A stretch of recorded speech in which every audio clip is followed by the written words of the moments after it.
오늘 3월 임시국회 첫 본회의가 열립니다.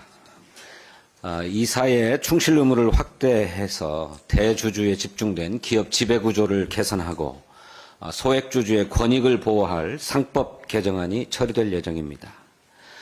우리 증권시장의 고질적인 문제로 지적되어 온 코리아 디스카운트를 해소할 시발점이 되리라고 기대합니다.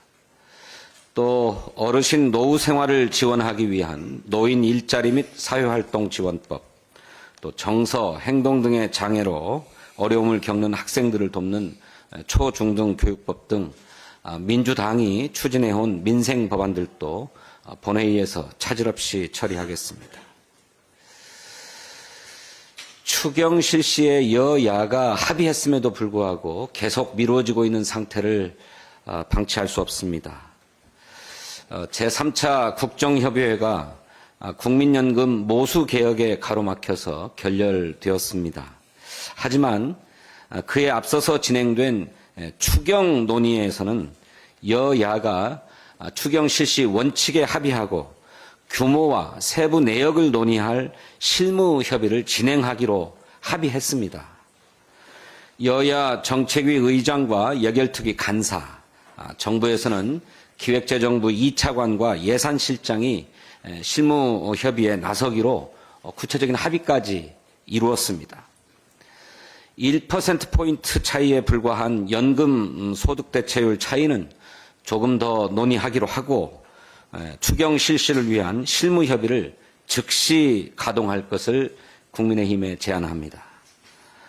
All or nothing이라고 하는 태도를 내려놓고 합의 가능한 것부터 합의해 처리합시다.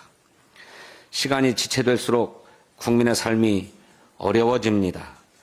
국민의힘의 전향적인 입장을 요청합니다. 미국 에너지부가 한국을 민감국가로 분류하는 규제에 착수했다고 합니다. 이것이 사실이라면 원자력, AI 등 첨단 기술 분야에서 미국과의 교류 협력이 엄격히 제한됩니다. 초유의 사태가 발생했는데 정부는 실태 파악도 제대로 못한 것으로 보입니다. 지난 11일 국회 외교통일위원회 전체회의에서 조태열 외교부 장관은 비공식 제보를 받은 것을 가지고 상황 파악 중이다 이렇게 답변했습니다. 정부의 안일함과 무능함에 할 말을 있습니다. 민감국가 분류 원인이 일부 보수 정치인의 핵 무장론에 있다는 분석이 많습니다. 대한민국이 핵무장을 하겠다고 마음먹으면 1년 이내에도 할 수 있다. 지난 2023년 4월 윤석열이 하버드대학교 연설에서 내놓은 발언입니다. 오세훈 서울시장은 자체 핵무장이 가장 좋은 협상 전략이다 이렇게 말했습니다. 국민의힘 한동훈 전 대표는 핵무장은 언제든지 할 수 있는 준비가 필요하다고 했습니다. 홍준표 대구시장은 미국에서 전술 핵무기를 가져오든지 나토식 핵공유를 하든지 자체 핵 개발을 해야 한다 이렇게 말했습니다.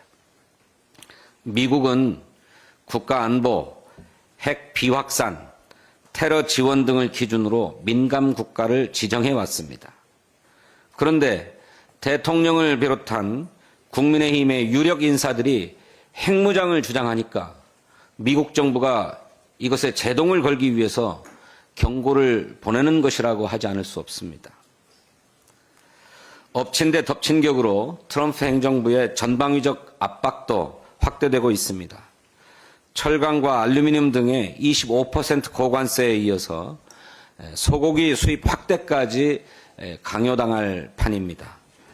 미 축산업계는 30개월 이상 소고기 수입 금지를 풀어달라고 요구했다고 합니다.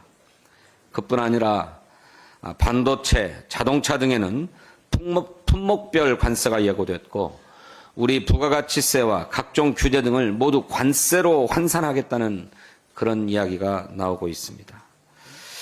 그야말로 우리 수출 시장은 응급 상태, 코드블루 상태입니다. 윤석열 정부 내내 굳건한 한미 동맹을 최대 성과로 꼽아왔지 않았습니까?